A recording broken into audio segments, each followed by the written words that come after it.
attention grabbers. You got to get really good at where to start these clips, where to edit the beginning of the clip to grab the attention.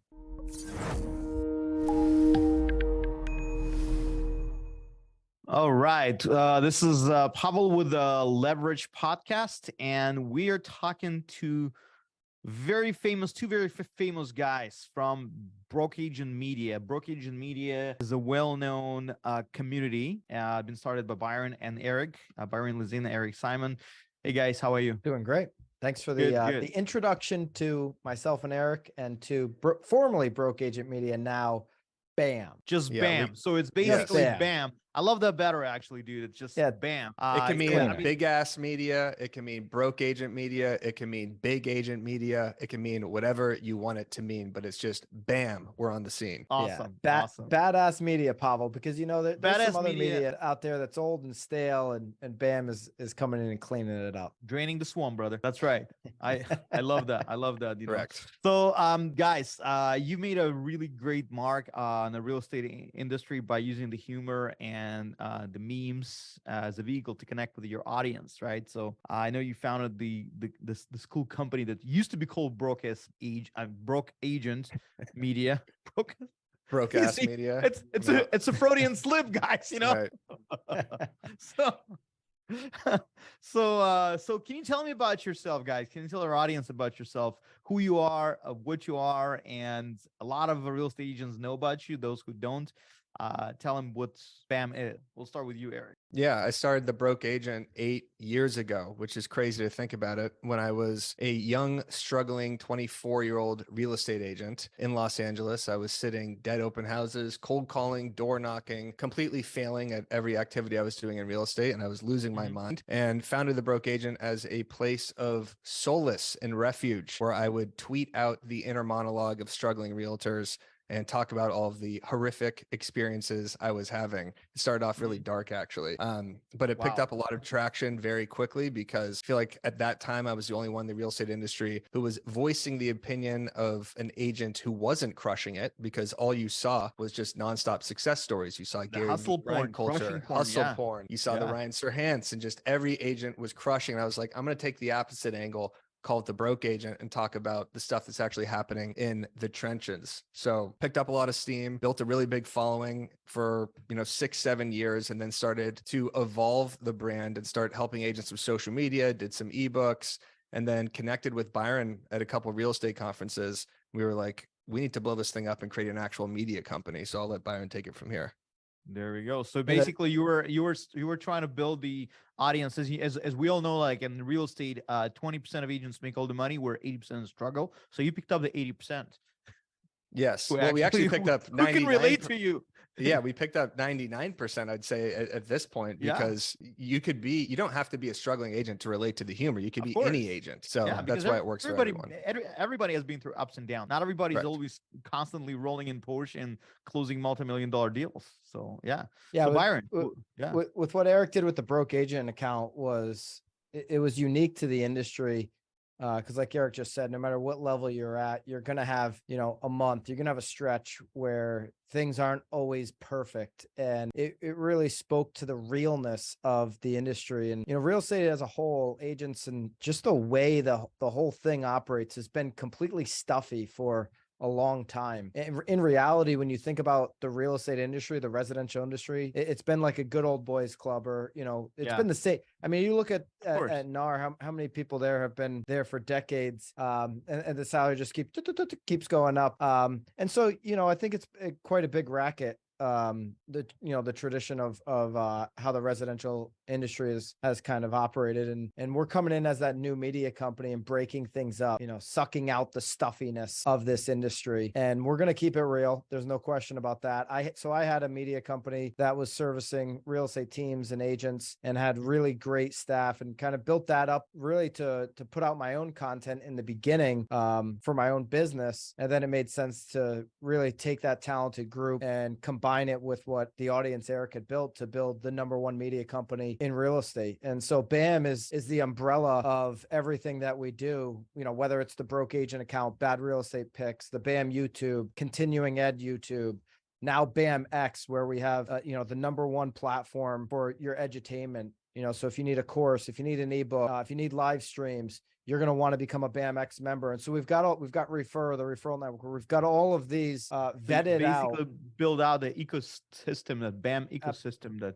Yeah, vetted out, great resources. I mean, the thing about the courses with BAMX, I mean, every agent, they like do 3 deals and they're like a course maker now. So we vet these courses out, make sure these people actually know what they're talking about. We get the top creators in the industry to deliver the information that agents need and want, so that they know when they go to BAMX, they're getting a reliable source. And so that's what it's become. And really, the industry hasn't seen nothing yet. BAM is coming in a big way. This is year 2, Pavel, and we're excited about it.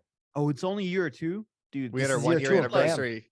April 18th, a day that will live in infamy. April 18th. That's when we started. April 18th, 2022. So we have grown massively since that. We've added we've added 8 podcast shows. And I just want to touch upon something Byron said. So he had a media team.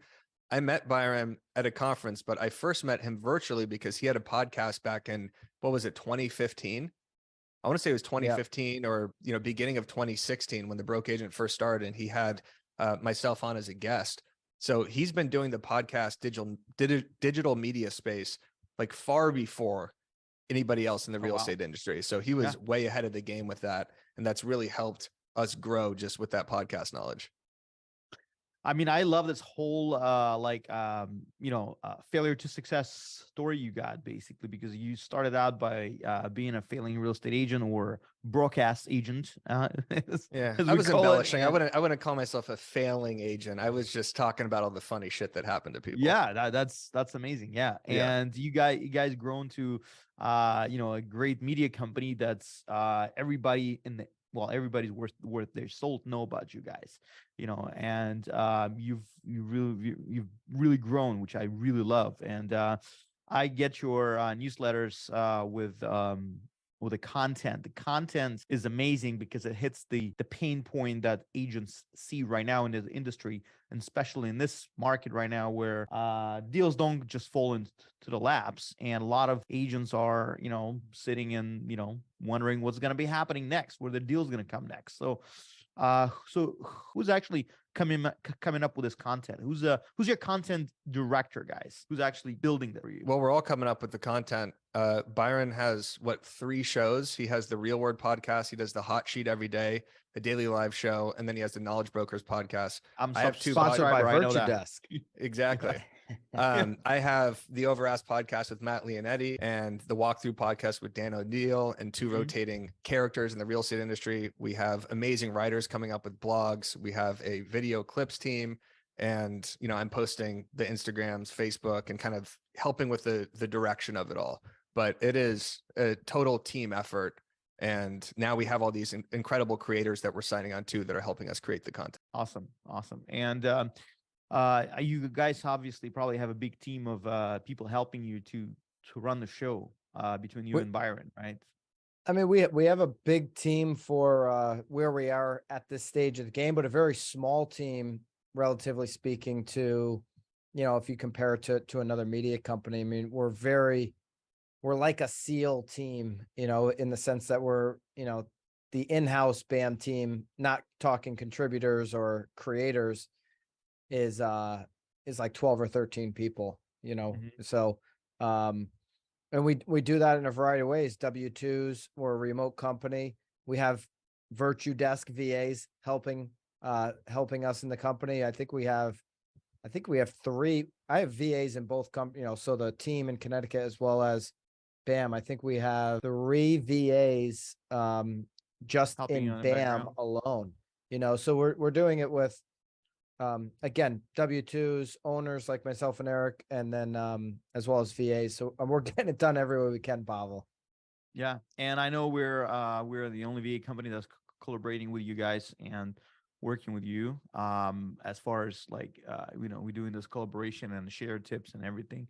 Let's shift gears a little bit to social media hacks. A lot of agents who are in the industry right now, some of them are struggling. Some of them they find it very difficult to build out the social media, following, social media presence. What are social media hacks you would recommend to people who, let's say, only starting out right now? So let's say an agent just got their license a year ago and has no idea what to do with Instagram or Facebook or whatever. What would you recommend them to do? Well, the best thing to do would be consume Now BAM content immediately. Is go on our website. We have social media tips and hacks and ebooks and podcasts and everything about this stuff. But if I was first starting my accounts today as a real estate agent, I would consume other real estate agent content. I would go to the broke agent page and go to exactly who I'm following. And I would follow those agents and try to get ideas, because I get my best ideas from consuming. I know Byron gets a lot of his ideas for content for consuming. So you can't just, sit in a vacuum and start publishing stuff. You actually have to take in and be like, oh, I like the way this person's story tells. I like the way Matt Leonetti does these funny jokes. I like the way Byron breaks down the news. I like the way Eric does these green screen videos. So it's not really a hack, but that would be my advice, is consume as much content as possible. And then actually doing real estate activities is what's going to actually get you to create content. When I was doing real estate and sitting open houses and inspections and open houses, or and door knocking and cold calling and communicating with clients, that's when I came up with all the content, because I was actually doing it. So that's From what the I would actual, advise. from the, actual open houses, from actual life stories, basically, you came up with the content. That's, absolutely, I agree. And what do you guys think is the biggest challenge entrepreneurs face when marketing their business on a social media platform right now? There's so many platforms, and what do they think the biggest challenge people have? Is it like too much of a content? Is it like too many platforms? Overwhelmed? They're overthinking it, right? They're just not taking any action. I think the best thing agents can do to avoid feeling like this is another job or, something that is holding them back is to, do the old school Gary Vee stuff, is just document as you go. Of what they And do, that's why you've seen agents, I think of that agent down in Wilmington, North Carolina, who was one of the original YouTube agents. I think her name was I'm talking like she's a young powerful female agent down in Wilmington. She hasn't gone anywhere. Her name's Jessica Edwards. She would always be doing videos from her car because it was the most effective use of her time. She's actually a top producing agent in Wilmington, North which one Carolina. you're talking about. Now I remember. Yeah. Yeah. And so she'd always do videos from her car. You don't see her doing it as much anymore. I think she's been really focused on building out the team, but you do see her pop up on YouTube still here and there. And she's obviously on Instagram and all this stuff, but she would just shoot videos from the car, videos from the car, because she was on the go. She was on appointments. She was doing the work of an agent. And I'd encourage more agents to document as they go, because it's just easier. If you're on the field playing, it's easier to have content. If you're sitting in your bedroom and that's your office under your sheets, it's going to be difficult to be seen as an agent. You're not seen in the community. You're not doing the deals. You're not at the homes. It's going to be tough to come up with content there consistently. The other thing I really like is actually, and I had a clip. So Eric had Monica Church from Seattle on Overask podcast, and she's got 1.5 million YouTube followers. Okay. She's been making money from that before she became an agent. Then she became an agent. And one thing, and she's brilliant and she's a superstar. Not many people are going to be able to create content at her level, so she's on, a Mount Rushmore of what we're talking about here. But, she's like, hey, go out there and create a whole bunch of content around your interests. Well, you can do that, but if I create golf content, I'm like a hack golfer. I'm not going to get much of a following on my golf videos. You got guys like Rick Shields, 2.5 million YouTube subs. And he's got that space. He's a former pro. I'm not a professional. I'm a pro at real estate. I know what I'm doing here. So I'm going to create content around this. If you're an agent, you better know the community in which you serve. You better be a pro at that region, that county, that city that you're operating in. So go create content in the city. Be the reporter. I said it on an Instagram clip today. I guarantee that your local newspaper, your local news outlet is a piece of crap media production. And Of you as course. the agent can do it better. I was on Facebook today and I'm like, oh man, New London, Connecticut is getting a Chick-fil-A. Well, Patch.com posted it. They had absolutely no engagement because the photo they used is like of a plot of land from Google Maps. And it was like a And nobody two cares. sentence, article. It was like Yeah. nothing. You could be down there as an agent at site. This is going to be Chick-fil-A. This is how you're going to pull in. You could explain the whole process. Trust me, I see the lines at the Chick-fil-A over here around the corner. People like knowing when there's a new Chick-fil-A Yeah, coming. of You will course. drive comments and engagement So on a piece of basically content like that. become like a digital mayor of your town in an essence. That's it. So people know you. People know your face. It's all about, recognition, face recognition, name recognition. And that's what that comes up to. And that's where, yeah, go ahead. Where I'll agree with Monica, if you have a unique talent, you make the best pumpkin pies on planet Earth, you should definitely share that as well. Or you have something, you're great at one technique in fishing, share that as well. Have it be something else. Like I am the best creme brulee taster of all time. So I share that on Instagram and a lot of people engage with that. Nobody tastes creme brulee better than I do, Pavel. I've got a whole system to it. I have a technique and people enjoy that. So that's where I think Monica's right on the money with that. That's Now, right. can everybody aspire to be what she's doing? No, but you can carve out, a real awareness around who you are and being the agent of choice in your community by being strategic or being the Ken Pozak in your market. What he's done with his Orlando YouTube channel. I'm not even in Orlando market. I've never shopped in Orlando market, but I know who Ken Pozak is. The guy is always there. Yeah. So, something Monica also said in that podcast, which was really good, is that she documented her entire journey getting her real estate license. So that's another one. If you have a built-in audience already, that's cool. It's hard to just flip the audience, right? And be like, okay, I'm a real estate agent now. Here's all real estate content. So she smoothed that transition by saying like, here's me getting my real estate license. Here's why I got my real estate license. Here's 5 things that I didn't realize were going to happen when I got my real estate license. So she conditioned her audience and evolved so that she could start making YouTube content for real estate and then start her own specific YouTube channel. So I thought that was a brilliant move by her. That goes back to the first thing that I said. And I think ultimately what Monica is telling people to do is just document, make it easy. When you try to think about creating content, it's all you think about all day and you get stuck. Your creative juices aren't there. And so if you just document along the way, it becomes much easier. She also was talking about the Seattle market. And she said, if you're going to talk about traffic, show yourself in traffic. Like that's so much more visually appealing for a video to sit here and be like, hey, this is what it's going to take me 20 minutes to drive downtown. Here's the traffic. Here's the views. The listing is right here. This is what your trek is going to be like. Like that sort of information is so much more appealing than just saying it's going to take 15 minutes. Here's a problem with this location. So actually showing it. So let me ask you a question. Which platforms do you think will be better for not just the audience, but specific settings? Like let's say you're in traffic and we're in front of a house. Would it be better to use a TikTok and Instagram or a YouTube shorts for that? I think if you're going to pick one, go ahead, Eric. Yeah, I mean, I think Instagram stories are great for that. But in terms of actual lead generation, YouTube's probably the best platform. Yeah. Encompassing that in a long 20-minute vlog video about a specific area and showing the traffic and showing the restaurants and everything should be on YouTube. But if you want to do a quick little snippet, that's really easy for Instagram or TikTok to just be like, hey, here's me and my journey in my car.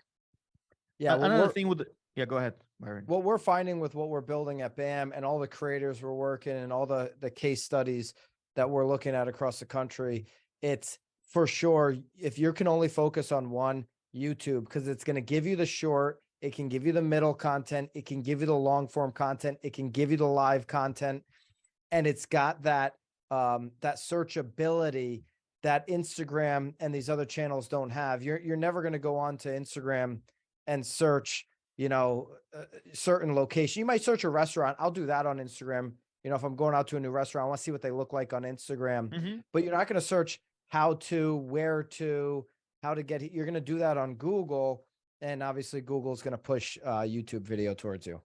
No, People that's really when I get to- usually when I usually go to the restaurant, I type it on Google and I look at the pictures on Google, check out the reviews and all of that. So And again, then second, you might, if you're really interested, go to Instagram, because that's the same thing I do. I'll go to Google first.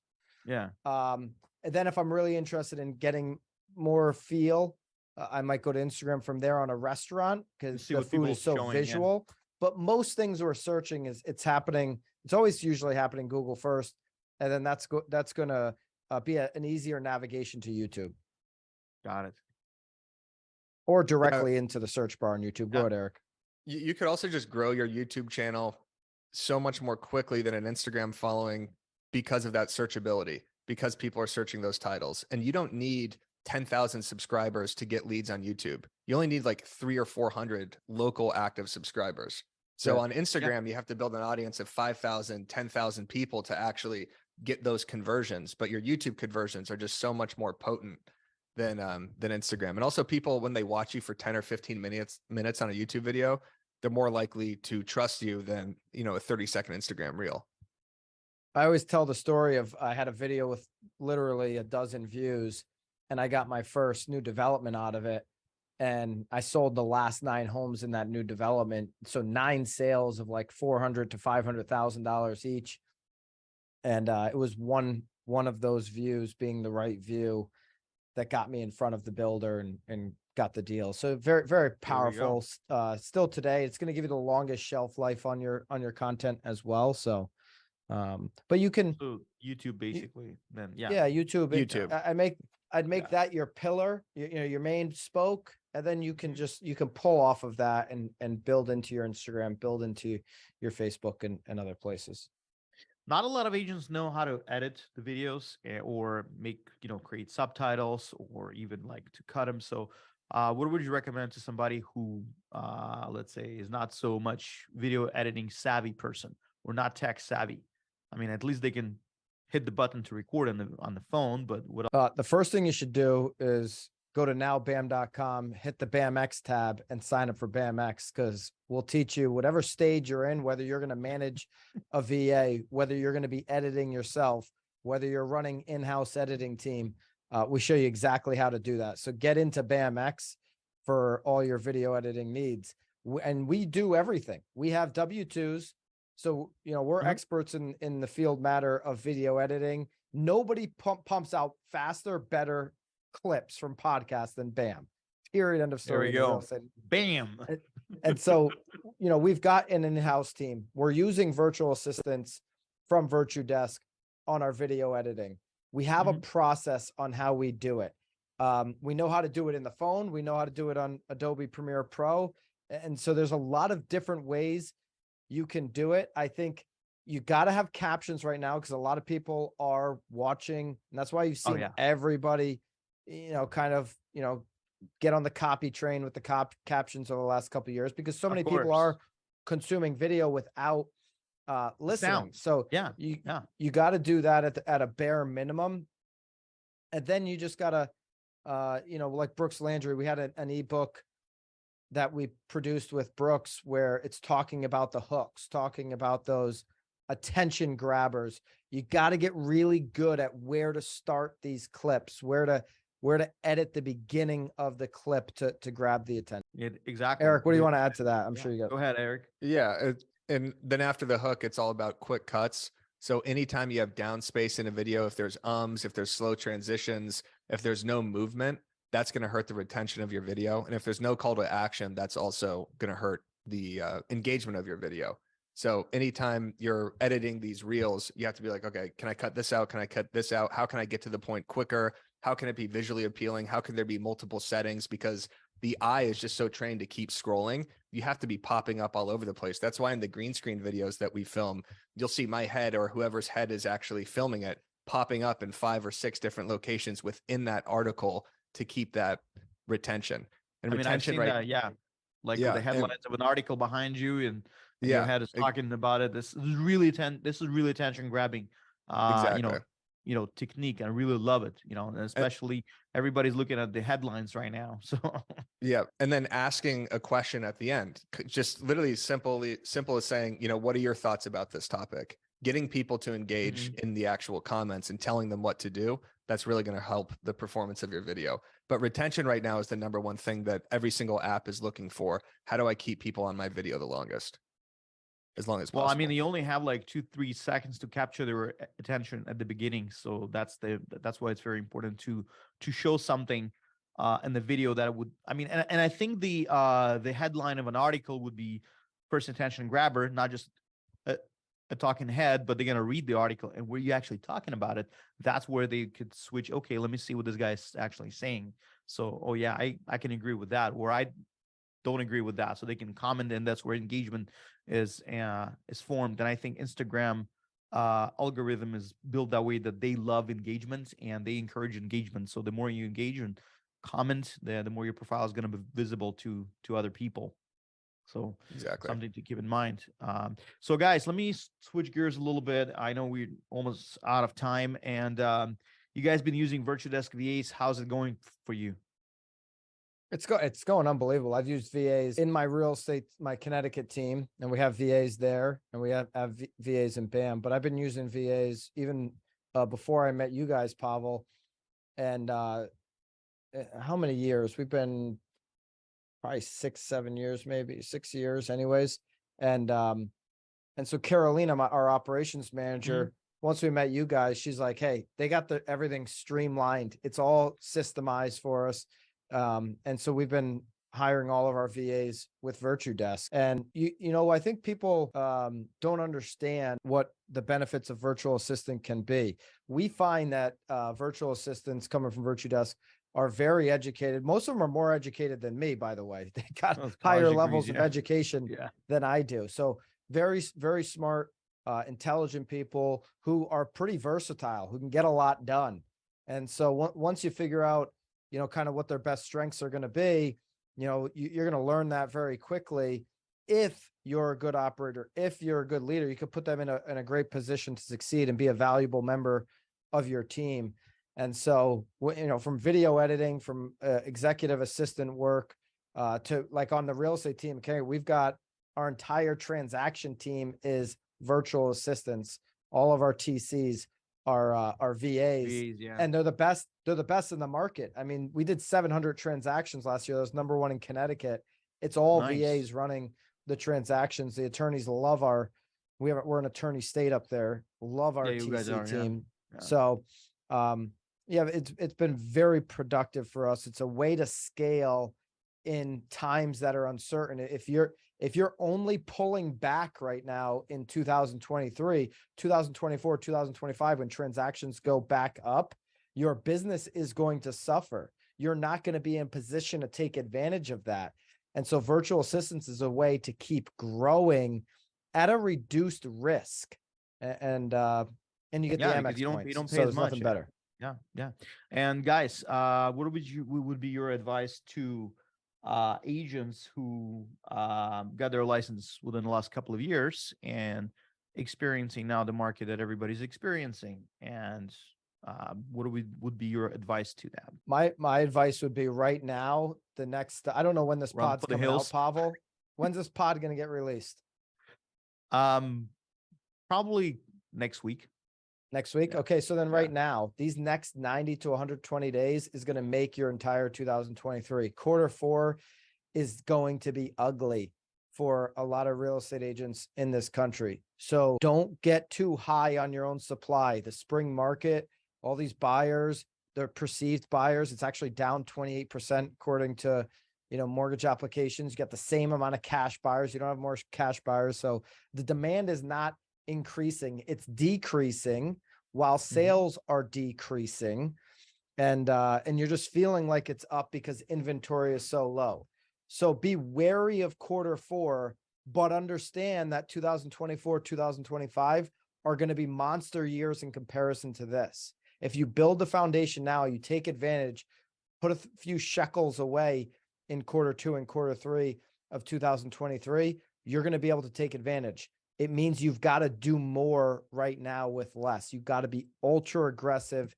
You got to go Tom Tool style on the phones. So that means you're documenting your content as you go. It's going to take an extra hour or two every single day over the next 120 days to really build the foundation that propels you into a successful 24, 25 and gives you the savings to actually get there, Pavel, because we know 90% of agents don't make it. Yep. Yeah, I agree. Eric, what do you think is going to be happening to the market overall?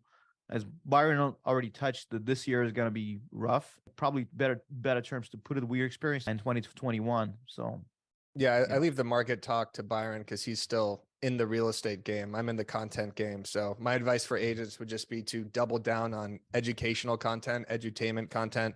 I don't think the funny skits and videos and trying to become Instagram famous to get referrals from other agents is necessarily the route right now. I think it's how do you educate your local market and keep your clients understanding what's happening in the market with those local green screens and videos. That's what I would recommend. People get uncomfortable when I say Q4 of 2023 is going to be hard, even harder than Q4 of 2022. But I'm also going to be historically correct. We can clip this thing out on January 1st and rewatch it, and it'll play out. I just want people to be prepared. There's no reason to be uncomfortable when I say that. It's get prepared. You have the fair warning. Now take advantage, because there'll be 4.4 million transactions. It's 2 million short of where we were. But you times that by 2, that's 9 million sides. There's going to be opportunity. It'll be the top 10%. Just get your butt in the top 10%. Exactly. Work harder, smarter, and be the expert of your market, because that's how you're going to attract. Be the knowledge broker. Subscribe to @KnowledgeBrokers podcast, sponsored by Virtudesk. And no better podcast to learn the game and understand what to be saying week to week. We wrap up the week on Fridays over there. Awesome. Well, guys, it's been fun. Thank you very much for coming for this. I just had a great conversation with Pavel about creating content to scale your business. Hey everybody, David Adam Kurz with Click the Link. Check it out. Click the link below. Again, I highly endorse Virtudesk. If you're going to save time, money, and resources, click the link down below. Click on the link down below. How to make your brand stand out in the real estate industry.